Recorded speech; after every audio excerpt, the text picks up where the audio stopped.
Saya baca bacaan Al-Quran. Makin saya baca, hati saya makin sakit. Sakit gitu, seperti ada yang saya tidak mau tapi saya paksa. Jadi hati saya tuh sakit. Makin saya baca, makin sakit, makin sakit, makin sakit, makin sakit. La ilaha illallah Muhammadun Rasulullah alaihi salatullah wa alihi wal ahibba. Bismillahirrahmanirrahim. Assalamualaikum warahmatullahi wabarakatuh. Alhamdulillahilladzi khalaqal mauta wal hayata liyabluwakum ayyukum ahsanu amala wa huwal azizul ghafur. Salatan wa salaman ala nabiyyina Muhammad sallallahu alaihi wasallam alladzi qad hamalan nas minadh dhulumati ilan nur minal jahiliyah ilal islamiyah. Alhamdulillah, sahabat, Allah masih mengizinkan kita untuk berjumpa kembali pada kesempatan yang mulia ini. Alhamdulillahi rabbil alamin. Tidak bosan-bosannya saya ingatkan kepada para sahabat untuk menonton video ini sampai dengan tuntas, sahabat, karena konten kita kerap kali membicarakan mengenai akidah dan perbandingan agama, sahabat. Saya khawatir terjadi kesalahpahaman di kalangan sahabat seandainya menonton sepenggal-penggal atau bagian tertentu saja, sahabat. Semoga Allah melindungi kita dan menjaga iman kita sampai akhir hayat, amin ya rabbal alamin. Baik sahabat, terus dukung channel dakwah ini dengan cara klik tombol subscribe, like, komen, dan share, sahabat. Dengan cara mensubscribe, dengan cara like, dengan cara men-share, sahabat sudah ambil bagian dalam membentengi umat dari pemurtadan. Semoga Allah membalas kebaikan sahabat bagi yang sudah subscribe dengan balasan kebaikan berlipat ganda, amin ya rabbal alamin. Baik sahabat, konten kita kali ini, sahabat, ini kita akan membahas, ya lebih tepatnya meluruskan seorang murtadin yang sangat gokil, sahabat. Ini sangat lucu nih, sahabat. Dia katanya, sahabat, dalam sholat dia melihat salib, kemudian dia lupa bacaan sholat, sahabat. Na'udzubillah summa na'udzubillah. Dan yang lebih gokil lagi, sahabat, ketika dia membaca Al-Quran, sahabat, dia sakit hati, sahabat. Semakin dibaca semakin sakit hati, sahabat. Na'udzubillah summa na'udzubillah. Ini sangat aneh, sahabat. Dan fenomena seperti ini, sahabat, tidak mungkin terjadi pada seorang muslim yang memang dia original muslim, sahabat, bukan ya dajjal. Dajjal artinya, sahabat, palsu, sahabat. Muslim yang palsu atau ya muslim yang odong-odong lah, sahabat ya, atau yang mengaku-ngaku muslim lebih tepatnya, sahabat ya. Baik sahabat, tidak perlu memperpanjang kata, sahabat, langsung saja kita akan melihat sedikit cuplikan ya klarifikasi dan pernyataan dari si ibu murtadin ini, sahabat. Baik, ini dia cuplikan videonya, sahabat. Dan saya itu termasuk anak yang nurut gitu, apa yang Pak Ustadz bilang itu saya selalu terekam di dalam otak saya. Kalau Ustadz itu bilang saya nggak boleh berteman sama orang Kristen, karena orang Kristen itu adalah tergolong orang yang celaka gitu. Bahkan kalau ada orang Kristen yang mengucapkan salam, assalamualaikum, kita jawabnya itu nggak boleh waalaikumsalam, tapi waalaikumsalam. Jadi artinya itu kecelakaan bagi kamu. Dan saya selalu kalau ada orang Kristen yang mengucapkan salam, saya selalu jawab waalaikumsalam gitu. Karena saya tuh nggak suka sama orang Kristen. Tapi saya nggak yang cuman nggak suka aja, udah, jadi saya cuman nggak suka, udah gitu. Jadi saya nggak mau deket-deket sama orang Kristen. Baik sahabat, kita sudah melihat sekilas pernyataan kesaksian dari si ibu murtadin ini. Dia mengatakan, sahabat, ini ada sedikit statement yang sangat tidak benar, sahabat ya, tidak dibenarkan menurut ajaran Islam, sahabat. Seperti dia mengatakan orang Kristen itu orang yang celaka, sahabat. Ini, sahabat, kurang tepat. Sebenarnya yang celaka adalah orang yang meninggal di luar daripada Islam. Siapa tahu orang Kristen itu dia mu'alaf, dia masuk Islam, maka dia menjadi orang yang selamat, dia menjadi orang yang beriman, mungkin lebih dicintai daripada orang Islam pada umumnya ketika dia mu'alaf dan dia memeluk Islam. Jadi orang yang celaka, yang lebih tepatnya orang yang meninggal dalam keadaan kufur, atau orang yang meninggal di luar daripada Islam. Jadi belum tentu orang Kristen itu dia celaka, karena bisa jadi dia ke depan akan memeluk agama Islam. Amin ya rabbal alamin. Baik sahabat, kemudian statement yang sangat fitnah, sahabat. Ketika si ibu murtadin ini mengatakan kita membalas salam bagi orang Kristen itu dengan salam samun alaika. Artinya, sahabat, celaka bagimu. Ini salah, sahabat. Mengenai salam, sahabat, kita semua ulama dalam Islam mengizinkan untuk membalas salam semisal dari apa yang dia bacakan, semisal dari apa yang dia berikan salam kepada kita. Contoh, sahabat, assalamualaikum, maka kita juga bisa menjawab waalaikumsalam, karena yang semisal, sahabat. Bahkan dalam Islam, sahabat, dianjurkan idfa' billati hiya ahsan, balaslah keburukan dengan kebaikan. Apalagi kebaikan, sahabat. Keburukan aja disuruh balas dalam Islam dengan kebaikan, apalagi kebaikan, sahabat. Kemudian yang paling rancu, sahabat, ketika si ibu Murtadi ini mengatakan samun alaika, celakalah bagimu. Itu Nabi tidak pernah mengucapkan demikian, sahabat. Jadi riwayatnya, sahabat, ada sebuah hadis, sahabat, ketika Nabi didatangi oleh orang kafir, sahabat, orang non-muslim, sahabat, bisa kita katakan pada saat itu, sahabat, dia mengatakan, dia memberi salam kepada Nabi, sam alaika ya Muhammad, celaka bagimu Muhammad. Pada saat itu Nabi membalas wa alaika atau wa alaikum. Jadi intinya, sahabat, salam yang baik kita balas semisal dengan kebaikan, salam yang buruk pun kita balas, sahabat, semisal dengan keburukan.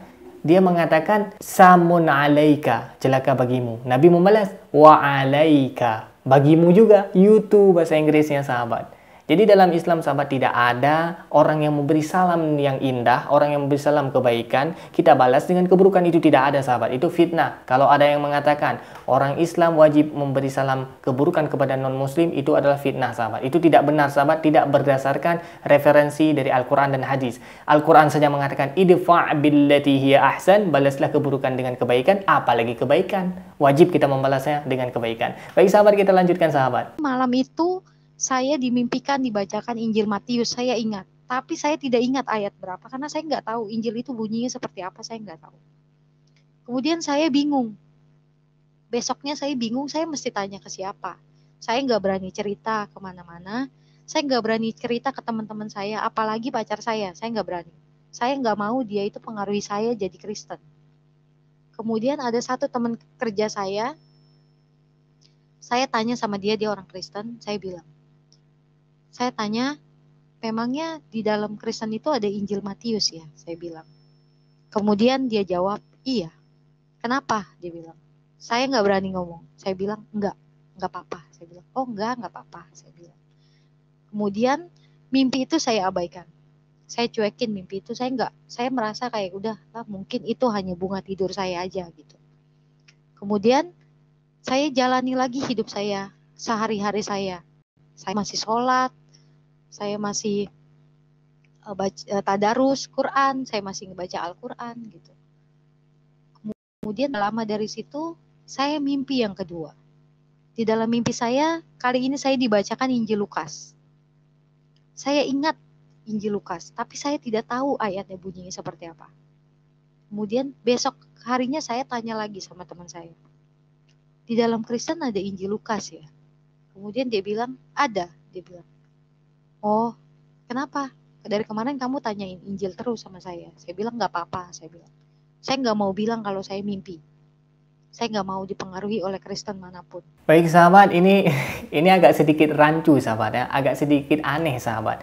Dia katanya mimpi Injil Matius, tapi dia tidak paham isi dari Injil Matius. Ini kan aneh, sahabat. Bagaimana mungkin seseorang mengetahui sesuatu objek ketika dia tidak punya ilmu di dalamnya?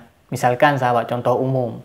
Kita membacakan Alhamdulillahirrabbilalamin. Seluruh umat Islam tahu ini adalah surah Al-Fatihah, isinya dalam Al-Quran. Salah satu surat yang ada dalam Al-Quran, sahabat. Jadi mustahil orang yang paham itu isi Al-Quran, seandainya dia tidak paham dengan surat yang ada dalam Al-Quran. Dia tidak hafal misalkan. Itu mustahil dia paham. Jadi si ibu ini, bagaimana mungkin dia tahu itu Injil Matius, seandainya dia tidak tahu isi dalamnya, sahabat. Ini sangat aneh dan sangat rancu, sahabat. Kemudian di mimpi yang kedua, dia dimimpikan Injil Lukas, sahabat. Bagaimana mungkin juga dia tahu Injil Lukas, seandainya dia tidak tahu isi dalamnya, sahabat. Sahabat, saya memiliki Alkitab, sahabat. Ini betul saya katakan, Alkitab ini sekitar 10 tahun di rumah saya, sahabat. Seandainya ada suatu mimpi datang kepada saya, dibacakan salah satu ayat dari Injil Matius atau Injil Lukas atau Injil Markus, itu saya tidak tahu itu ayat dari Injil Markus atau Injil Lukas, Yohanes, itu saya tidak tahu, sahabat, karena saya tidak menghafal satupun ayat yang ada dalam Injil tersebut. Jadi logisnya, sahabat, meskipun saya membaca Alkitab, saya pernah membaca Alkitab walaupun tidak sering, tapi seandainya datang mimpi kepada saya dibacakan salah satu ayat dari Injil Matius misalkan, saya tidak tahu itu Injil Matius, sahabat, karena saya tidak menghafalnya. Bagaimana mungkin si ibu ini paham, oh itu Injil Matius, sedangkan dia tidak paham dengan isinya, sahabat. Ini adalah logika yang sangat tidak masuk akal kalau misalkan Anda memakai akal sehat, sahabat. Baik sahabat, kita lanjutkan sahabat. Setelah mimpi itu saya cuekin lagi, saya abaikan lagi mimpi itu, saya lupakan mimpi itu. Kemudian saya jalani lagi hidup saya sehari-hari lagi, seperti saya sholat, saya tadarus Quran seperti biasa. Kemudian mimpi yang ketiga datang. Dalam mimpi ini beda lagi. Dalam mimpi itu saya ulang tahun, dan ulang tahun saya diberkati sama pastor waktu itu di dalam mimpi itu. Kemudian dari situ saya mimpi yang ketiga itu saya pikir, kenapa saya mimpi tentang Injil, tentang saya diberkati gitu. Kenapa gitu? Saya mungkin berdosa sama Allah, saya bilang. Saya minta ampun sama Allah waktu itu. Saya bilang, ya Allah ampuni saya ya Allah. Mungkin saya waktu itu ke gereja itu dosa, saya bilang. Tapi saya ke gereja itu nggak ngapa-ngapain ya Allah, saya cuma duduk doang, saya bilang. Dan saya nggak mau masuk gereja lagi, saya janji. Saya bilang. Kemudian tiba waktunya sholat maghrib. Saya ingat waktu itu sholat maghrib. Saya wudhu, setelah wudhu saya sholat. Begitu sholat, di tengah-tengah sholat, tiba-tiba saya nggak ingat lagi bacaannya. Saya bilang nggak mungkin saya ngelupa, karena setiap hari saya sholat 5 kali, 5 waktu saya sholat. Kenapa saya bisa lupa bacaannya? Saya bilang, mungkin saya kurang khusyuk, saya bilang. Saya pejamkan mata saya. Begitu saya pejamkan mata saya, yang tampak di dalam itu salib. Kemudian saya bilang, astagfirullahaladzim, saya bilang begitu. Kemudian saya wudhu lagi. Saya bilang mungkin saya kurang khusyuk nih sholatnya. Saya wudhu lagi. Kemudian saya pakai lagi mukena saya sholat lagi. Di sholat yang kali ini, saya tadinya mungkin bacaan yang saya ingat masih agak lebih panjang. Tapi di sholat yang kedua, sudah lebih pendek, saya sudah nggak ingat lagi bacaannya. Memori saya itu seperti terhapus gitu, seperti blank. Habis ini apa bacaannya, saya nggak tahu gitu. Kok nggak saya ulang lagi bacaannya, berhenti lagi di situ. Saya bilang, saya pejamkan mata saya lagi. Mungkin saya kurang khusyuk, saya pikir. Jadi saya pejamkan mata saya, salib itu makin besar. Beda dari yang tadi depan, jadi kayak seperti mendekat sama saya. Saya buka lagi mata saya, kemudian saya wudhu lagi. Wudhu yang ketiga. Jadi wudhu, kemudian saya pakai lagi mukena saya. Begitu saya baca lagi, bacaan sholat, bacaannya lebih pendek lagi yang saya ingat. Setelah itu, nggak ada lagi. Memori saya seperti terhapus, seperti blank, nggak tahu lagi. Habis ini apa gitu, bacaannya kenapa habis ini saya nggak ingat lagi gitu. Kemudian saya pejamkan mata saya, salib itu makin banyak dan makin dekat, makin besar, makin dekat. Saya udah langsung buka mata saya. Saya bilang, saya minta ampun ya Allah, saya bilang. Kenapa kayak gini gitu? Kenapa saya bilang, ya Allah singkirkan setan ini dari diri saya bilang. Benar kata Ustadz gitu dalam hati saya. Saya nggak boleh gitu, saya nggak boleh masuk gereja, saya pasti akan dimasuki oleh setan gitu. Baik sahabat, kita sudah menyaksikan ini sangat aneh sahabat ya, ketika dia sholat sahabat, si ibu murtadin ini melihat salib yang semakin besar mendekat sampai dia lupa bacaan sholat sahabat. 3 kali dia berwudu sahabat, dan sampai hilang total bacaan sholatnya sahabat. Dan dia membenarkan perkataan Ustadz jangan ke gereja, tapi dia nekat untuk pergi ke gereja. Na'udzubillah summa na'udzubillah sahabat. Sahabat, perlu sahabat ketahui, tidak semua sholat itu baik. Dalam Al-Quran ada dikatakan, fawailul lil musallin. Celakalah bagi orang yang sholat. Ini jangan dipotong sahabat. Ayat ini haram dipotong ketika kita membacakannya di luar sholat maupun di dalam sholat. Ini haram dipotong, fawailul lil musallin. Celakalah orang yang sholat. Yang sholat bagaimana yang celaka? Apakah semua sholat celaka? Tidak sahabat. Alladzina hum an sholatihim sahun. Orang yang lalai dalam sholatnya, tidak memiliki ilmu, dia asik pikirin yang lain, dia terkontaminasi dengan hal-hal dunia ketika dia sholat, tidak murni lillahi ta'ala antara dia dengan Allah. Kemudian dilanjutkan lagi sahabat, walladzina hum yura'un.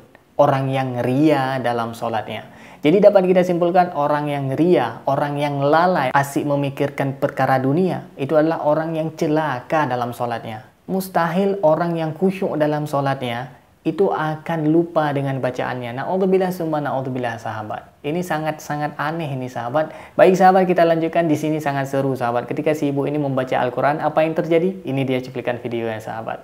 Dalam diri saya begitu. Saya harus baca Al-Quran, saya pikir. Saya lupakan sholat saya karena percuma, saya udah gak inget lagi bacaannya. Saya udah gak bisa lagi terusnya apa, saya gak tahu lagi. Kemudian saya masih pakai mukena, masih ada sajadah, saya langsung baca Al-Quran. Dalam hati saya berpikir bahwa pasti setan itu takut sama Al-Quran. Karena kata ustadz saya, setan itu takut sama Al-Quran. Saya baca bacaan Al-Quran. Makin saya baca, hati saya makin sakit.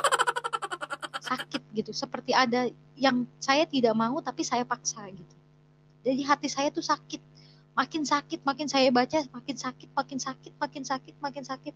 Mata saya makin ngembang air mata sampai tulisan di dalam Al-Quran itu saya nggak bisa lihat. Ketutup semua sama air mata. Saya bilang, saya kenapa gitu? Kenapa saya baca Quran saya nggak bisa karena hati saya sakit gitu. Makin saya baca, saya makin hati saya nggak terima gitu. Saya nggak boleh baca gitu kayaknya, seolah-olah seperti itu. Saya sholat udah nggak bisa lagi. Saya udah nggak apa lagi bacaannya. Saya udah nggak tahu terusannya apa gitu. Baik sahabat. Ini sungguh aneh sahabat. Na'udzubillah summa na'udzubillah sahabat. Ada orang yang membaca Al-Quran sakit hati sahabat. Ini ngibulnya Masya Allah nih sahabat. Ini kadal ini sahabat. Seumur hidup saya sahabat, walaupun sahabat saya, teman-teman saya jarang sholat, jarang berbuat baik, tapi tidak pernah dia mengatakan ketika membaca Al-Quran hatinya sakit sahabat. Ini na'udzubillah sahabat. Padahal sahabat, Al-Quran itu merupakan zikir terbaik. Malah Allah berfirman, ala bidzikrillah tatma'innul qulub. Dengan mengingat Allah, hati menjadi tenang. Sebesar apapun masalah kita, sebesar apapun persoalan hidup kita di dunia ini, ketika kita mengingat Allah, hati kita menjadi tenang. Nah, pertanyaannya, zikir yang bagaimana yang terbaik? Yaitu membaca Al-Quran. Orang yang membaca Al-Quran paham dengan maknanya, maksudnya, asbabun nuzulnya, mustahil tidak tenang. Mustahil dia tidak mendapat ketenangan sahabat. Itu sangat mustahil. Sahabat bisa buktikan sendiri ketika sahabat mengetahui artinya, maknanya, asbabun nuzulnya, dan hikmahnya yang terkandung dalam Al-Quran. Subhanallah. Ketika Al-Quran berbicara mengenai neraka, pasti sahabat akan meneteskan air mata. Ketika Al-Quran berbicara mengenai perjuangan Nabi, pasti sahabat akan meneteskan air mata. Ini subhanallah sahabat. Bukan ciptaan manusia, Al-Quran itu murni kalam Allah sahabat. Jadi yang ibu ini sampaikan sahabat, ini patut dipertanyakan sahabat. Kenapa dia bisa sakit hati sahabat?